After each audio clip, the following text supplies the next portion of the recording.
Vay Scanjak Gelikan. Bak Sevda Tata bizde Scanjak var. Vay kaçayım bak.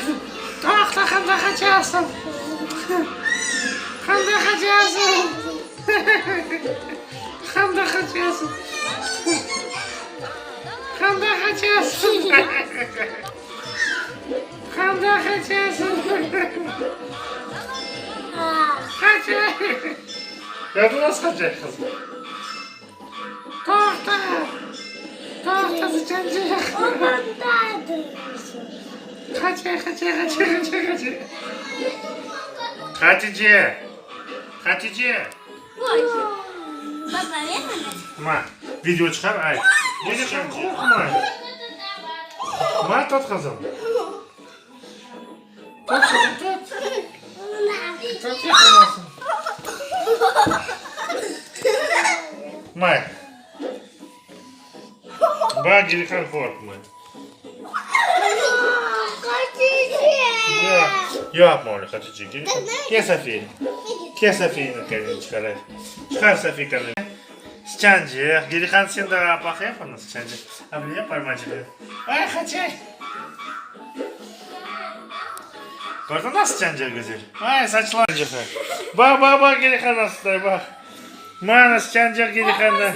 Yok korkma. Uçapay bak laf ete Gelikan. Men canım. Öyle yok hanım. Gelmez çık yakınca. Korkma bak. Bak Gelikan korkma. Vay çapay. Kanda çapay. Korkma. Gördün mü hanım?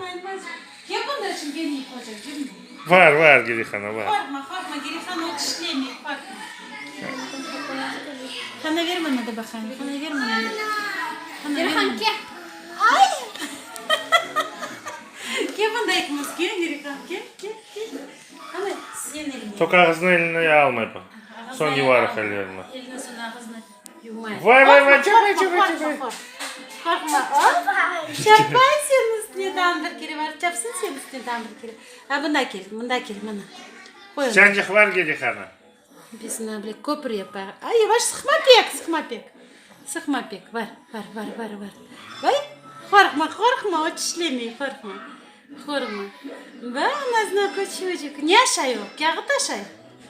Vay. Ay Gelikan'ın üstüne çıkar.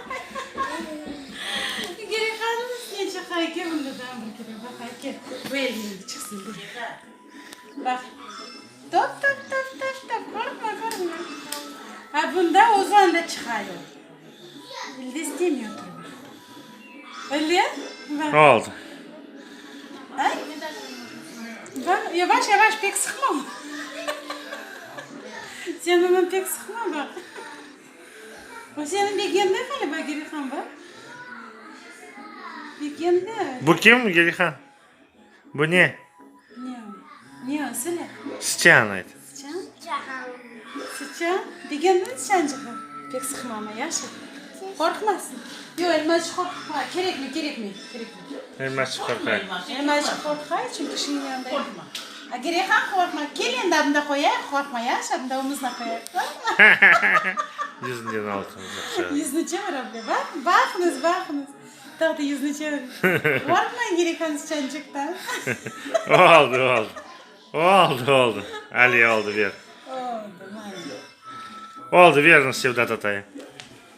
Al Sevda Tata. Ana tiline balacıklarının sevgi aşılamak. Ana tiline kulakları alışsın. Ular evde internetten hep ana tilinde videolarını baksınlar.